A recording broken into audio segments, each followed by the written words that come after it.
Hello everyone, this is Dr. Jyoti Acharya, Department of Business Administration, MLB Government College, Bhilwara. Today we will discuss about distinction between memorandum and articles, सीमा नियम तथा अंतर नियम में अंतर के बारे में हम विस्तृत अध्ययन करेंगे। जैसा कि आप सभी जानते हैं कि पार्षद सीमा नियम तथा अंतर नियम कंपनी के आधारभूत प्रलेख माने जाते हैं। सीमा नियम कंपनी के आधारभूत उद्देश्यों, कार्यों आदि को स्पष्ट करता है, जबकि अंतर नियम उन उद्देश्यों तथा कार्यों को पूरा करने संबंधी प्रक्रिया को निर्धारित करता है।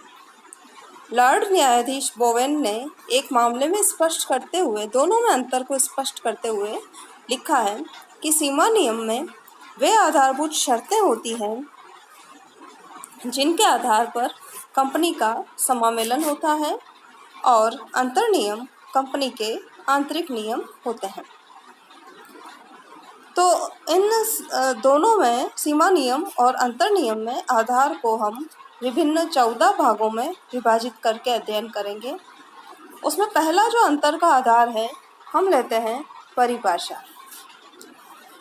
जैसा कि सीमा नियम में परिभाषा किस प्रकार से दी गई है कि यह कंपनी का अधिकार पत्र होता है। सीमा नियम क्या होता है? कंपनी का अधिकार पत्र होता है, जिसमें कंपनी के अधिकार क्षेत्र तथा समावेलन की शर्तों का उल्लेख होता है। और पार्षद सीमा नियम कंपनी के वे नियम होते हैं जिनके आधार पर कंपनी का आंतरिक प्रबंध एवं संचालन किया जाता है। अब हम नेक्स्ट पॉइंट लेते हैं उद्देश्य।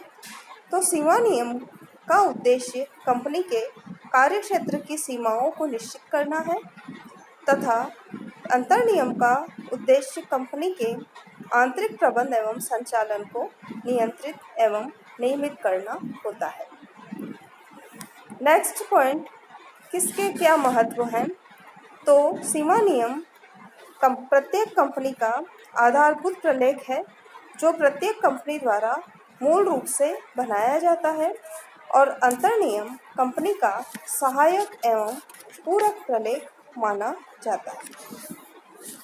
अब सीमा नियम में किस तरह से किसके बीच में संबंधों की व्याख्या की गई है वो हम पढ़ लेते हैं। तो सीमा नियम कंपनी एवं बाह्य पक्षकारों के बीच वैधानिक संबंधों को निर्धारित करता है, और अंतर नियम कंपनी तथा इसके सदस्यों के बीच में वैधानिक संबंधों को निर्धारित करता है। नेक्स्ट है प्रमुख एवं अधीनस्थ प्रलेख। सीमा नियम कंपनी का प्रमुख प्रलेख है जिसे अंतर नियमों द्वारा नियंत्रित नहीं किया जा सकता है, और अंतर नियम सीमा नियम का अधीनस्थ प्रलेख है। इसका नियंत्रण सीमा नियम द्वारा होता है। नेक्स्ट पॉइंट है विषय सामग्री। सीमा नियम में कंपनी का नाम, पता, उद्देश्य, पूंजी, सदस्यों का दायित्व एवं अभिदाताओं के नाम, पते, हस्ताक्षर आदि का उल्लेख रहता है, जबकि अंतर नियम में कंपनी के प्रत्येक महत्वपूर्ण कार्य तथा उद्देश्य की पूर्ति के लिए आवश्यक नियमों एवं विनियमों का उल्लेख किया जाता है।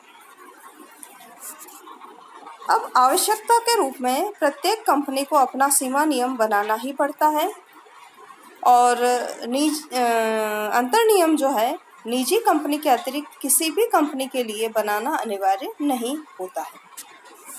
नेक्स्ट है परिवर्तन।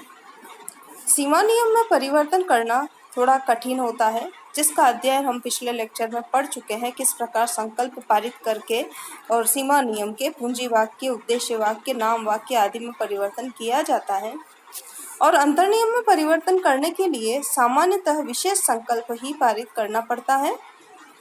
परिवर्तन हेतु सरकार से इस संकल्प का अनुमोदन तब करवाना पड़ता है जब किसी सार्वजनिक कंपनी का निजी कंपनी में परिवर्तन करना होता है।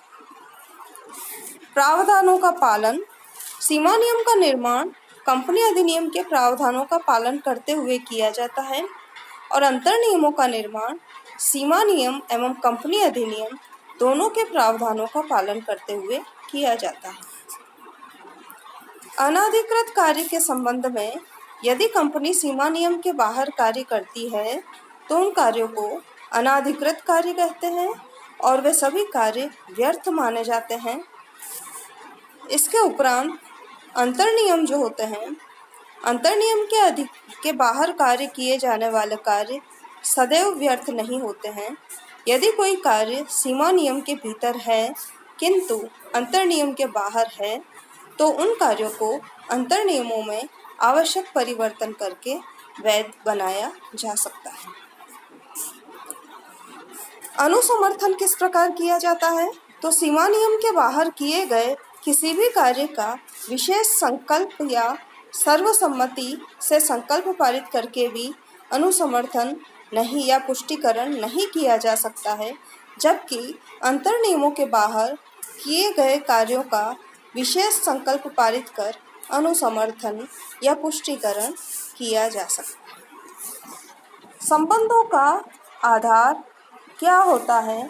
सीमा नियम सामान्यतः कंपनी एवं बाह्य पक्षकारों के बीच संबंधों का आधार होता है और अंतर नियम सामान्यतः कंपनी एवं उसके सदस्यों के बीच संबंधों के साथ साथ कंपनी के सदस्यों के बीच कंपनी के सदस्यों के रूप में आपसी संबंधों का भी आधार बनता है।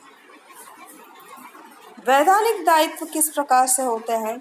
सीमा नियम में उल्लिखित उद्देश्यों तथा अन्य सीमाओं के भीतर किए गए अनुबंधों के लिए ही कंपनी का बाह्य पक्षकारों के प्रति दायित्व उत्पन्न होता है।